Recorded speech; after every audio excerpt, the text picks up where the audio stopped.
500 साल तक मुसलमान नमाजें पढ़े। नायर साहब मस्जिद बंद करा के वहां पर पूजा शुरू कर दिए।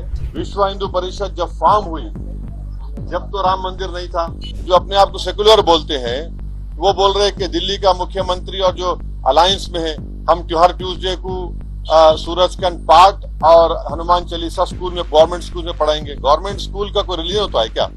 19 जब जीबी पंत चीफ मिनिस्टर थे तो उस जगह पर 500 साल तक मुसलमान नमाजें पढ़े। कांग्रेस के जीबी पंत मुख्यमंत्री थे, रात के अंधेरे में उसमें मूर्तियां रख दी गई। मेरी मस्जिद थी, है और रहेगी। उन्होंने मूर्तियां नहीं निकाले।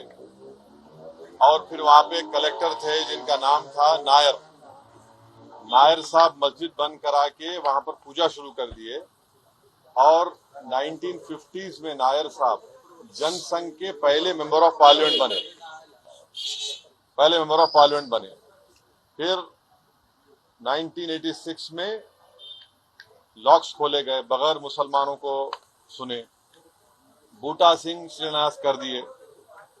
6 दिसंबर 1992 को सुप्रीम कोर्ट को ये वादा करके बीजेपी संघ परिवार बाबरी मस्जिद को डिमोलिश कर दिए, शहीद कर दिए। और बीजेपी के पास ये मुद्दा कब आया आपको मालूम? आप लोग मालूम बीजेपी कब उठाई? 1989 में पालनपुर में बीजेपी रेजोल्यूशन पास करी। विश्व हिंदू परिषद जब फॉर्म हुई, जब तो राम मंदिर नहीं था।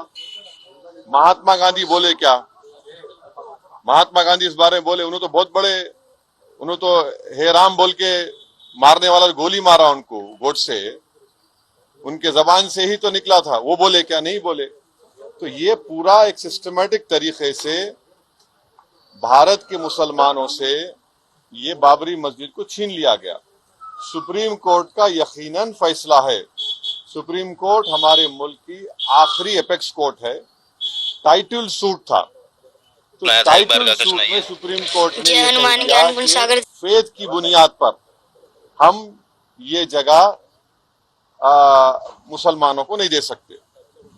सुप्रीम कोर्ट ये भी कह दिया कि वहां पर मंदिर को तोड़कर मस्जिद नहीं बनाई गई। ये सुप्रीम कोर्ट ने कहा उस जजमेंट में। और मैंने सुप्रीम कोर्ट के जजमेंट आने के बाद ये रिएक्शन आपको मीडिया को दिया था कि एक सुप्रीम कोर्ट के रिटायर्ड चीफ जस्टिस थे, उनका नाम जस्टिस जेएस वर्मा नाम था। उन्होंने सुप्रीम कोर्ट के बारे में कहा था कि supreme court is supreme but not infallible. ये उन्होंने कहा था, मैं फिर से कह रहा हूं।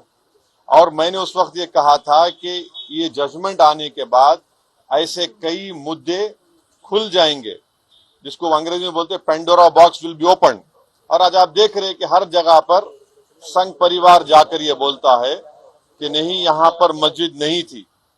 ये मेरा मानना है, ये मेरा बोलना है, हम ये बोल रहे हैं। अगर जीबी पंत मूर्तियां हटा देते तो क्या आज ये दिन देखना पड़ता हमारे को? अगर 1986 में ताले नहीं खोले जाते तो क्या आज ये दिन आता? क्या अगर 6 दिसंबर को बाबरी मस्जिद डेमोलिशन नहीं होता तो क्या ये दिन देखना पड़ता? ये सवाल है हमारे, इसका जवाब कोई दे ही नहीं रहा है। और फिर ऊपर से जो अपने आप को सेकुलर बोलते हैं वो बोल रहे हैं कि दिल्ली का मुख्यमंत्री और जो अलायंस में है, हम हर ट्यूसडे को सूरजकांत पाठ और हनुमान चालीसा स्कूल में, गवर्नमेंट स्कूल में पढ़ाएंगे। गवर्नमेंट स्कूल का कोई रिलीजन होता है क्या? अभी तो सबका झगड़ा चल रहा है। क्या झगड़ा है ये? झगड़ा क्या है? अगर मोदी नहीं रहते तो हम भी चले जाते। हम उन सब से पूछ रहे कि बताओ, ये जो मैं बातें कर रहा हूं, 3 इंपॉर्टेंट इंसिडेंट्स बोल रहा हूं। जीबी पंत जब चीफ मिनिस्टर थे 1986, 6 दिसंबर 1992, इस पर क्या बोलना है आप लोगों का? बोलो। कोई नहीं बोलता। इसलिए नहीं बोलता क्योंकि सबको, मेजॉरिटी कम्युनिटी के वोट्स को हासिल करने का झगड़ा है। और नरेंद्र मोदी ये काम करके मेजॉरिटी वोट्स को कंसोलिडेट करना चाहते हैं। और इससे एक पैगाम दे रहे हैं भारत के मुसलमानों के कि आपका भारत की पॉलिटिक्स में आपका क्या मुकाम है, आपकी प्लेस क्या है, ये बताया जा रहा है। को सब्सक्राइब कर लीजिएगा क्योंकि आपको इस तरह की वीडियोस इस चैनल पर मिलती रहेंगी।